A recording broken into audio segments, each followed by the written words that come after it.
इलाहाबाद सांसदीय से निर्दलीय प्रत्याशी गीता रानी शर्मा इलेक्ट्रॉनिक मीडिया क्लब के नारद सभागार एक पत्रकार वार्ता की, जिनमें उन्होंने बताया कि जमुना पार में कई ऐसी समस्याएं हैं जिनको दूर करने के लिए उन्होंने चुनाव लड़ने का फैसला लिया। उन्होंने कहा कि भारतीय जनता पार्टी के प्रत्याशी नीरज त्रिपाठी को क्षेत्र की जनता जानती भी नहीं है। साथ ही उन्होंने अपनी सीधी टक्कर इंडिया गठबंधन के प्रत्याशी उज्जवल रमण सिंह से बताई।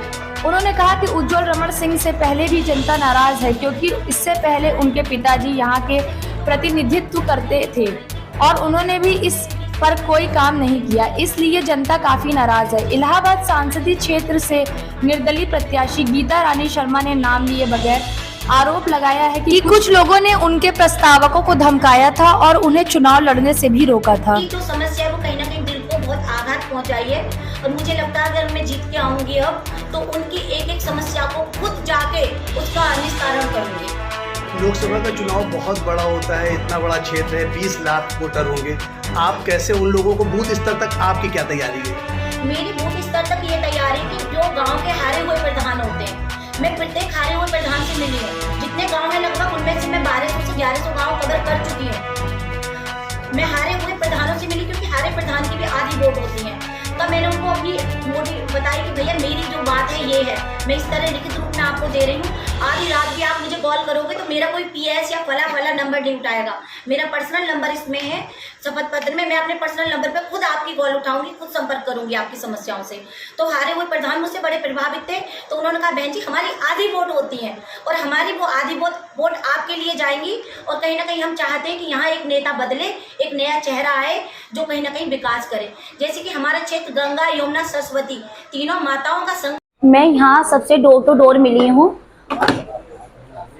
मैं यहाँ सभी से डोर टू डोर मिली हूँ और मैं जिनके भी पास गई वो कहीं ना कहीं ये कह रहे थे कि यहाँ हम नया चेहरा देखना चाहते हैं।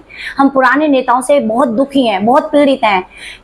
पानी, बिजली और अन्य बहुत सारी समस्याएं यहाँ सबके सामने हैं और सभी अपनी अपनी समस्या मुझे बताए। मैंने सभी को ये शपथ पत्र दिखाया। मैंने कहा जो भी आपकी समस्या मैं लिखित दे रही हूँ मैं पूरी करूंगी। तो यहाँ की जनता मुझसे बहुत सहमत और प्रभावित हुई है और सभी ने कहा है बेटी गीता रानी शर्मा को जिताना है बांसुरी चुनाव चिन्ह पे और विजयी बनाना है। आपकी लड़ाई किससे है? किस दल से आप फाइट? मेरी फाइट जो है यहाँ पर एक पुराने नेता हैं उज्जवल करके नाम है जिनका, उज्जवल रमण, तो उन्हीं से मेरी फाइट है और बाकी तो मुझे किसी से यहाँ फाइट दिखाई नहीं दे रही है। सत्ता दल के प्रत्याशी हैं जो भारतीय जनता पार्टी के, उनसे आपकी फाइट नहीं दिखाई? जी नहीं, क्योंकि जनता जो है उनको जानती नहीं है। जहां मैं जाती हूं तो उनका नाम भी नहीं जानते लोकल क्षेत्र में कोई, तो मुझे नहीं लगता उनसे मेरी फाइट है। और मेरी फाइट जो है यहाँ एक नई मेरी तरह युवा नेता उनसे फाइट है मेरी। और उनमें भी मुझे जितना जनता का मैं देख रही हूँ, जनता उनसे भी दुखी है, क्योंकि उन्होंने भी कहीं किसी का भला नहीं किया। जनता उनसे भी परेशान है। सब कह रहे हैं कि ये बार बार मतलब राजा का बेटा राजा बना आ रहा है, आपके प्रयागराज में उस प्रथा को बदलना है, तो आपके बेटी गीता रानी शर्मा को विजयी बनाना है। किसी से धमकी आपको मिली है चुनाव बैठने के लिए? हाँ, मुझ पे दबाव बनाया गया। वो पहले दिन से ही बनाया गया था। जब मैं शुरू में एक दिन नामांकन भरने गई थी तब मेरे कुछ प्रस्तावकों को लालच दे के खरीदा गया था और मेरे प्रस्तावकों को पैसा भी दिया गया, लेकिन वो मेरे प्रस्तावक उन्होंने तोड़े और मैं बड़ी मानसिक पीड़ा से गुजरी यहाँ इलाहाबाद में।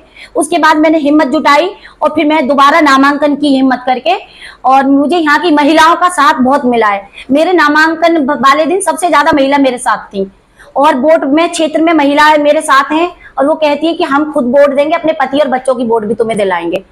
पूरा परिचय दीजिए। मेरा नाम गीता रानी शर्मा है। मेरे पिता एक सेवानिवृत्त इंटर कॉलेज से अध्यापक हैं और मैं पहले मतलब गवर्नमेंट सर्वेंट थी। अभी वर्तमान में मैं एक अधिवक्ता हूँ इलाहाबाद हाई कोर्ट में। मैं एक चुनाव लड़ रही हूँ और मैं इलाहाबाद से प्रत्याशी हूँ और मेरा मानना है कि योग्य प्रत्याशी जो समाज